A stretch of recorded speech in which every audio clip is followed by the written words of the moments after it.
Well, Marwil Dávila-Fernández is today assistant professor of economics at Bucknell University in the United States.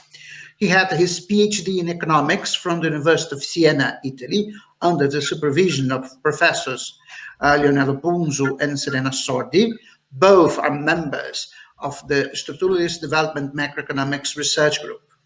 He holds a master's degree in economics from the Center for Development and Regional Planning of the Federal University of Minas Gerais, Brazil, and he also has a bachelor in economics from the University of Brasilia, from when he was my student at the course of Macroeconomics 3, and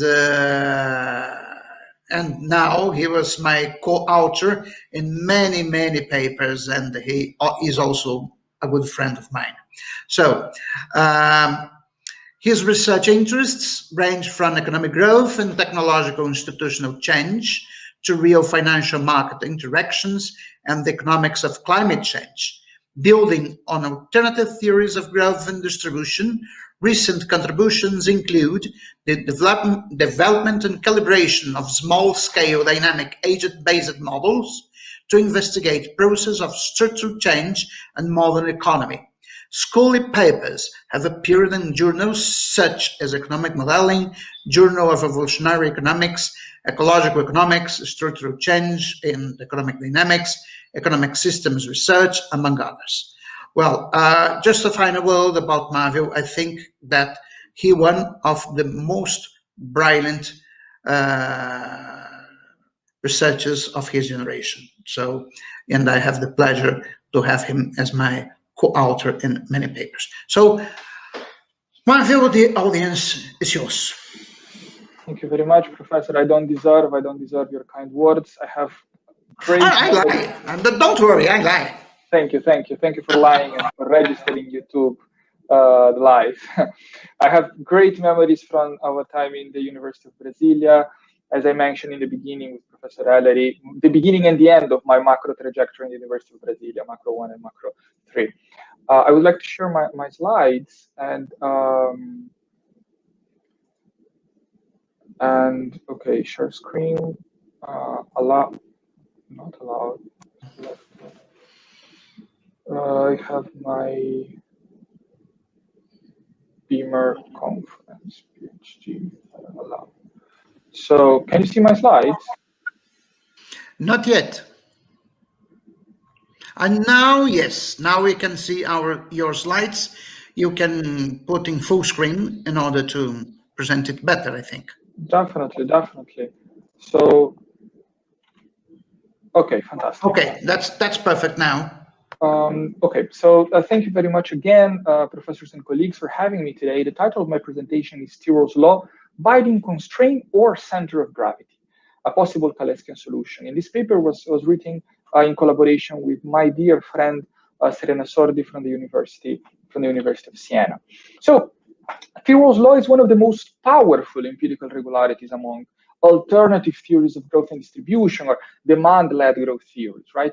And the intuition behind the law, that sometimes is referred to as a trade multiplier or the dynamic Harrod trade multiplier, is very simple. So suppose imports M depend on domestic output Y, while exports X depend on foreign demand, foreign output Y star.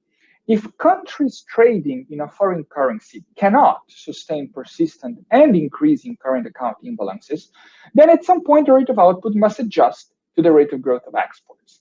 And basically, after some algebraical manipulations, it's easy to show that, according to Thirlwall's law, then the rate of growth compatible with equilibrium in the balance of payments, GDP, is equal to a factor rho that is determined by the ratio between the income elasticity of exports over imports, and it's supposed to capture the productive structure characteristics of the economy multiplied by the rest of growth of the rest of the world.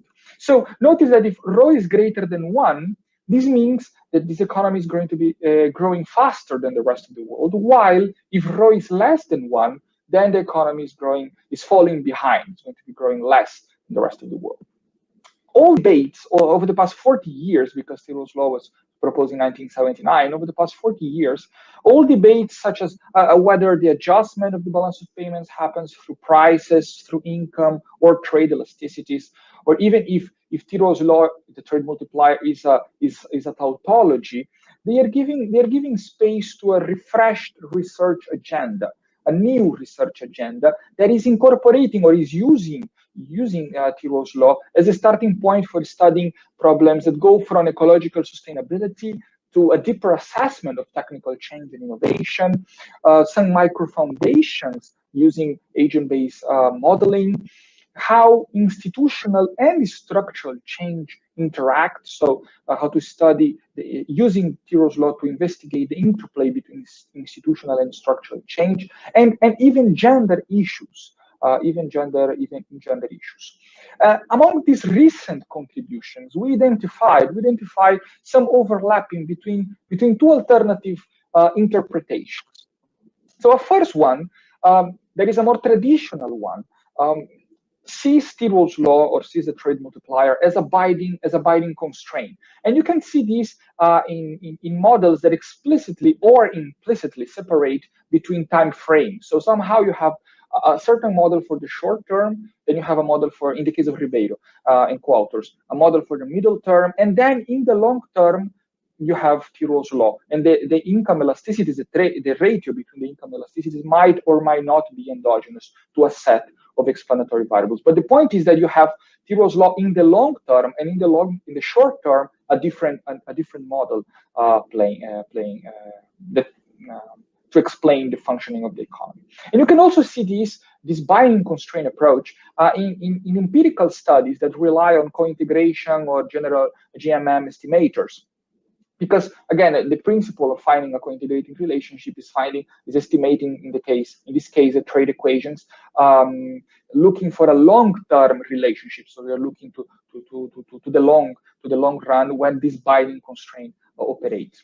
While the center of gravity approach, the starting point is that you cannot separate trend from fluctuations. You might have cycles of decreasing amplitude, as in the case of Spinola, for example.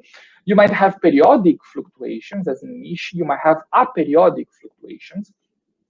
But the point, again, is that you cannot separate between these time frames, and you cannot separate fluctuations from this trend. We of course must make reference to the work by Garcia Martin. It's a beautiful paper in economic modeling, when he explicitly advocates for the development of a balance of payments constraint theory of business cycles.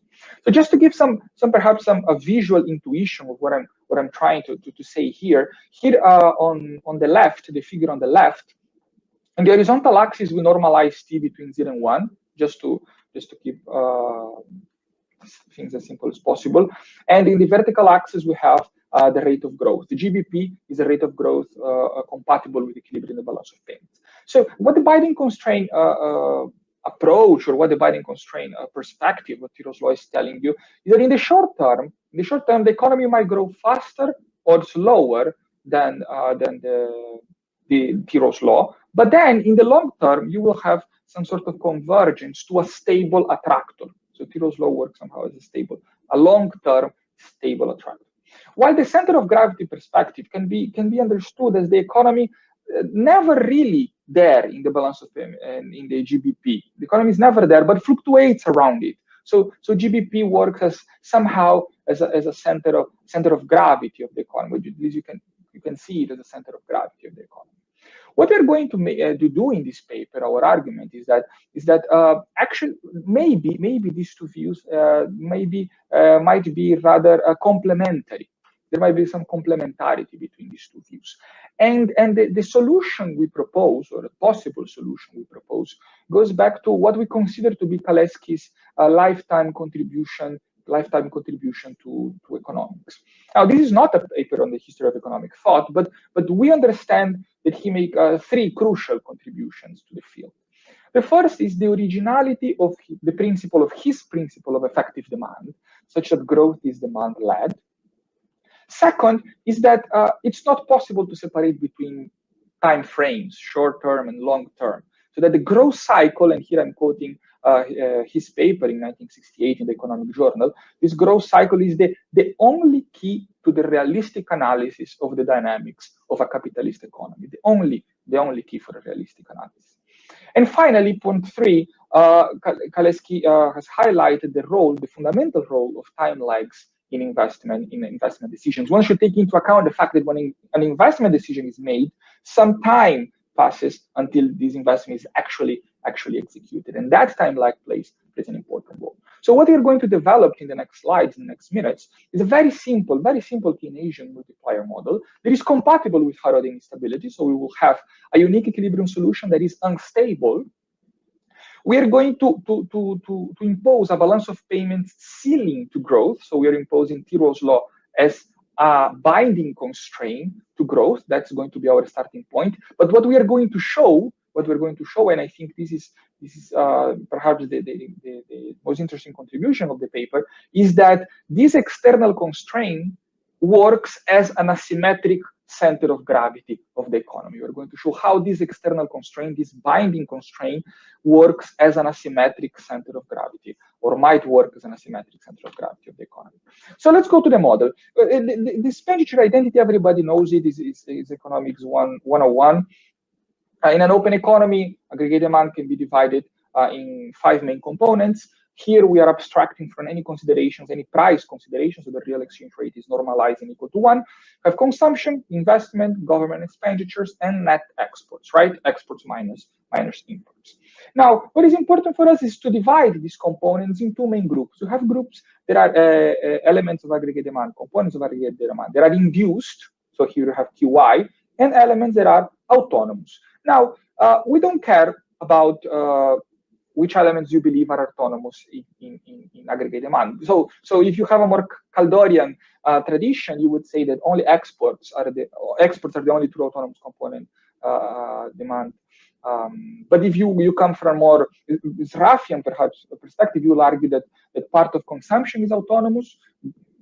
So you have some autonomous consumption. Government expenditures might or might not be autonomous. If you're coming from more a neo-Kaleckian background, you might argue that part of investment is autonomous due to the existence of animal spirits. So we don't really care about it. We are not interested in this differentiation. The model is compatible with different sources of autonomous demand. I mean, use an autonomous demand, and then if you apply the implicit theorem, it's easy to see to write the level of output as a function of the level of the autonomous consumption as in equation 2. And this again is basic macroeconomics. Now, what they're doing here is that if we log differentiate the previous expression, it's possible to write the rate of growth of output as a factor epsilon that multiplies the rate of growth of the autonomous component. Now, this epsilon, if there is Harrodian instability, this epsilon is greater than 1, because it means that dynamically is multiplying the rate of growth of autonomous demand. So if the rate of growth of autonomous demand is 2, then a multiplier 1.5, epsilon 1.5, this means that the rate of growth of output will accelerate, will be 3, okay? But if we take epsilon greater than 1, then we can rewrite it as epsilon is equal to 1 plus something, 1 plus phi, where phi captures the magnitude of this accelerator effect. And we're going to model this accelerator effect. What is behind this accelerator effect? We would like to differentiate between 2 main forces. The first force is that the firms see their prospects improve when demand is accelerating.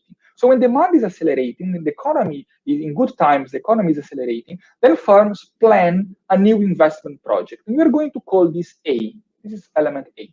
On the other hand, one should recognize, I think it's fair to recognize that growth implies a cost of adjusting the current stock of machinery and equipment. Because if you plan a machine, but then when the new machine arrives, you have to rearrange your capital stock. You have to rearrange the amount of computers you have in the office. You have to rearrange the amount of buildings, the logistics of production. So accumulating capital, there is a cost of adjustment. This adjustment cost that we're going to call B.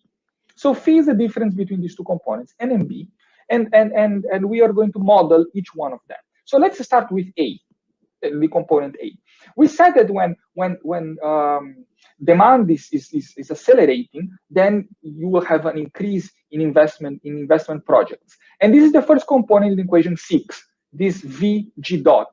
So when G dot growth is accelerating, then A is going to increase in a factor V. And we assume that V is greater than 1 to show that there is an accelerator effect. So V is greater than 1, but this acceleration cannot happen without limits. And the limit, the ceiling, is going to be determined by the balance of payments constraint rate of growth. Okay, so basically, as your economy accelerates, as your economy is growing, this requires a certain amount of imports. If your growth, the economy is accelerating, if growth is accelerating, then your import requirements are also increasing. But at some point, you will run a current account deficit. Okay, the current account deficit means that you will need foreign savings. So people from the rest of the world, the economies from the rest of the world, might be willing to lend you international currency, and there are limits to that. And these limits are captured by parameter gamma. So if international conditions are good, liquidity international conditions are very favorable, then gamma is going to be high. So let's say gamma equal to 10 means that the rest of the world is willing to finance an acceleration of growth up to 10 times the rate of growth compatible with equilibrium in the balance of payments. This figure shows really the intuition behind equation 6. So we have the accelerator A happening here and a ceiling determined by gamma GB. So we only have a ceiling, we have no floor. This model has no floor. We are only dealing with a ceiling to growth. That is the binding constraint of the balance of payments of Thirlwall's law. But then downwards, your economy can go down as much as you want, so to speak. We have no floor to these methods. And finally, B, there is adjustment cost. We just assume adjustment costs that are proportional. Beta is proportional to B is proportional. Beta that multiplies G dot is proportional to the acceleration, as in equation 7. Now, in order to these costs to not to mask the effect of the accelerator in investment, we are imposing that V is greater than beta plus theta over Z.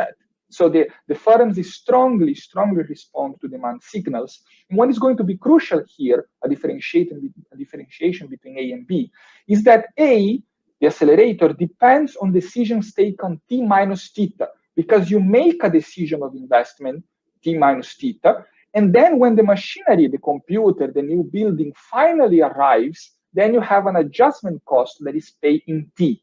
So while the decision is making T minus theta, the adjustment cost is paid in T. After a series of algebraical manipulations that I'm not going to present here, it's possible to show that the model can be written as a generalization of the so-called Lord-Rayleigh type of equations, as in equation 9. And then it's very easy to see that in steady state, these two components, G with 2 dots and the F component, go to 0. And in equilibrium, we have that the economy is going to grow the same rate as the autonomous demand component. So G is equal to Z. In equilibrium, G, the rate of growth of the economy, is going to be equal to the rate of growth of autonomous demand. Whatever autonomous demand you think is government expenditures, autonomous consumption, exports. In equilibrium, the economy is going to grow the same rate as the autonomous demand component. Now, this figure summarizes the main result of the paper. So in equilibrium, here in the horizontal axis, we have the rate of growth of the economy, G, and in the vertical axis, we have G dot. There is a variation of the rate of growth. So in equilibrium, G dot is equal to 0, so we have the dotted black line. And the equilibrium point is going to be determined by the intersection between the dotted black line and the dotted red line, okay, where Z is equal to G in equilibrium, okay, Z is equal to G. But notice that the balance of payments, in this case, we're assuming that Z is greater than GBP. The balance of payments constraint rate of growth is a center of gravity of the economy. It's a binding constraint working as a center of gravity, of the economy. This figure is a simple calibration with Z is greater than GBP, but we could have Z equal to GBP. What happens when Z is equal to GBP? Z is going to be equal to GBP when only exports are autonomous demand and we have equilibrium in the current account. So when this happens, the red line and the blue line one is they are the same, right? And we have an equilibrium again. The external constraint is the asymmetric center of gravity of the economy. It's clearly a binding constraint because by construction we impose it to be a binding constraint, and we only have a ceiling to capital accumulation. But then it's the center of gravity because we are dealing in any mathematical terms to be more formal is a two-stroke oscillator. What we have here is a two-stroke oscillator. So we have the external constraint as a symmetric center of gravity. What happens if Z is less than GBP? So if the economy is growing less than the rate of growth compatible with equilibrium in the balance of payments. Well, in this case, the economy is accumulating reserves. Okay, so your economy is accumulating reserves. GBP is the blue line. The equilibrium is the intersection between the black dotted line with the red dotted line. This GBP is above Z, but again, the cycle, these fluctuations emerge only because of the existence of the ceiling that is GBP. So in a sense, again, GBP is the external constraint being an asymmetric center of gravity of the economy. Can we say something? Results can tell us something about the robustness. Matthew, I think that we almost ready of time. So if you can speed your definitely. If you give me 5 minutes, we are there. All right. So if we increase the time lags, if we increase theta from 0.01, remind that t is normalized between 0 and 1 to keep things simple. So an increase in 50% in theta means that you are dealing with more, in economic terms, economic interpretation, you're dealing with more complex projects that need more time to maturate, okay? So an increase in theta actually reduces the magnitudes of the fluctuations. And this also comes with an economic interpretation, because if we think about developing countries, the time for maturation, you have short-term projects, you're dealing most of the time with short-term projects. So you have a lower rate of growth of output, given by structural conditions, but also more volatile growth. And in the context of this model, this can be explained by a lower theta. And this somehow is related to the chicken flies that we talk about the Brazilian economy. Short-term projects, investment projects, and a smaller rate of growth of output.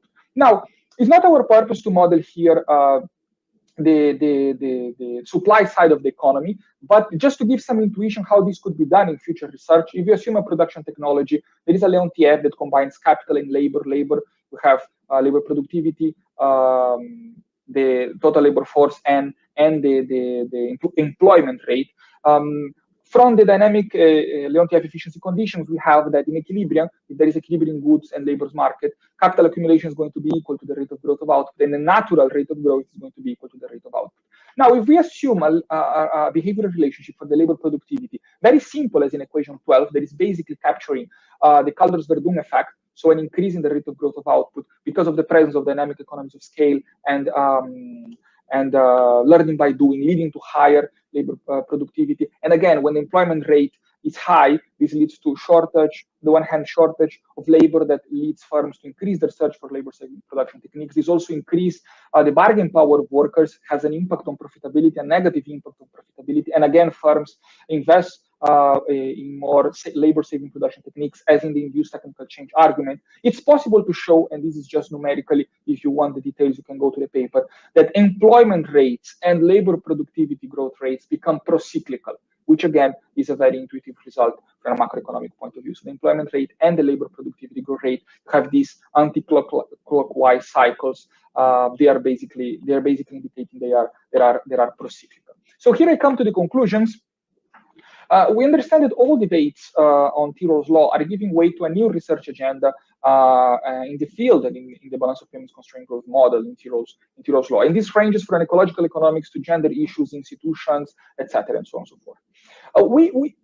At least from our point of view, there is some overlapping between this binding constraint, more traditional approach, and the center of gravity perspective of the problem. And what we argue in this paper is a binding constraint can be or might be an asymmetric center of gravity of the economy. So these two perspectives might be rather complementary. And we showed this in a very simple Keynesian multiplier model that is compatible with Herodic instability, is compatible with different sources of autonomous demand, and there is no need to impose a floor to output, only a ceiling.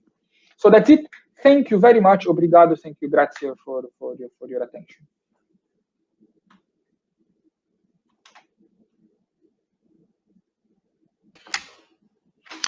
Okay, Marwil, many thanks for your presentation. I have a couple of questions for you regarding the proposal of your article. Well, we are proposing a kind of synthesis between the balance of payment constrained growth models and Kaleckian's neo-Kaleckian growth model. Well, I have some problems with this kind of synthesis. Well, the balance of payments constrained growth model assumes implicitly that investment is a full endogenous variable and economy is operating with normal capacity utilization. So the Thirlwall model do not determine level variables, just rates of change. So you have no determination of the level of output or the capacity utilization or anything related with the level of economic activity. But in the Kaleckian model, the Kaleckian model is a model that, because it normalizes all the equations for the stock of capital, it can determine at the same time the growth rate of capital stock and the rate of capacity utilization.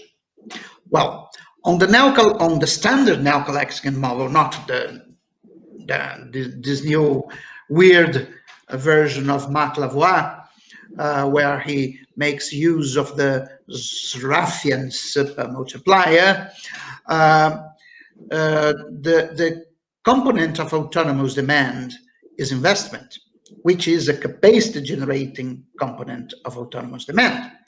In the Thirlwall's model, the exports is the autonomous demand, which is a non-capacity generating source of autonomous demand.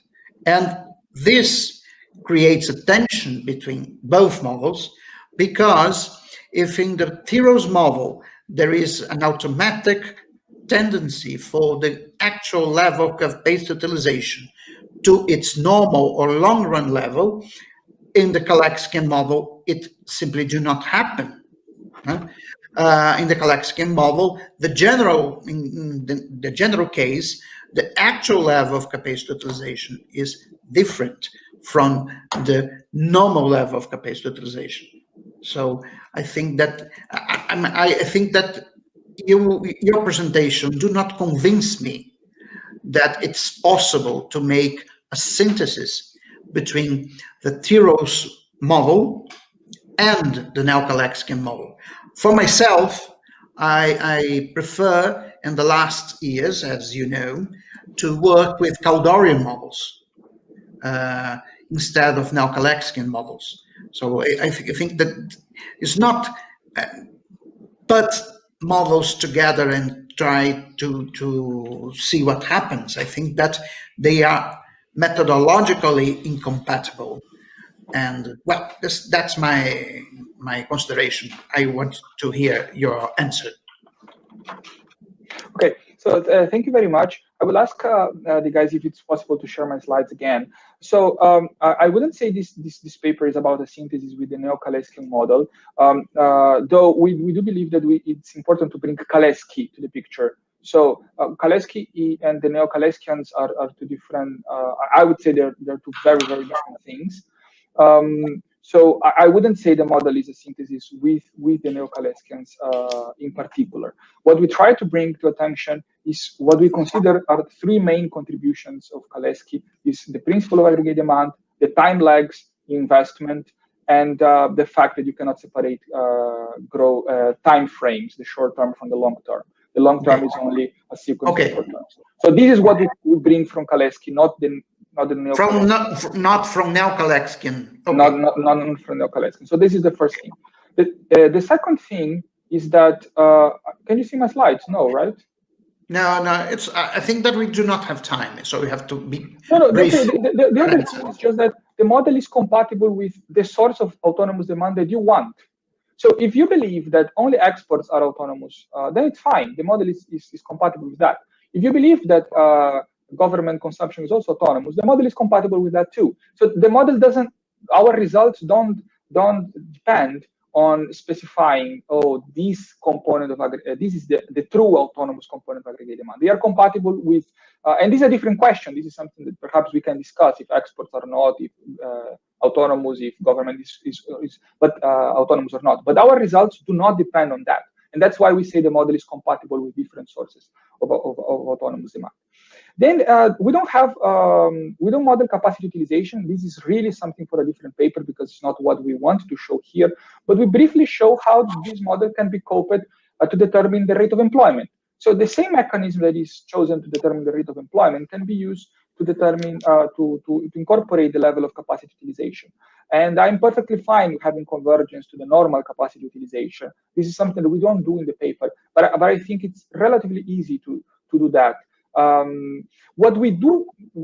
If there is a synthesis in the paper, I would say that is try to bring together those that see Thirlwall's law as a long-term converging attractor, and those that see Thirlwall's law as a center of gravity and you have fluctuations around it. Because then you have Thirlwall's law, a binding constraint that works as an asymmetric center of gravity. So you explicitly assume a binding constraint, and this binding constraint becomes an asymmetric center of gravity without the need of imposing a floor. Because several of these models, you impose a ceiling and then you have to impose a floor, and justifying the floor is always a messy. We don't need that. We only impose a ceiling. Right. So that's it. Thank you. All right. Many thanks, Marwil. So we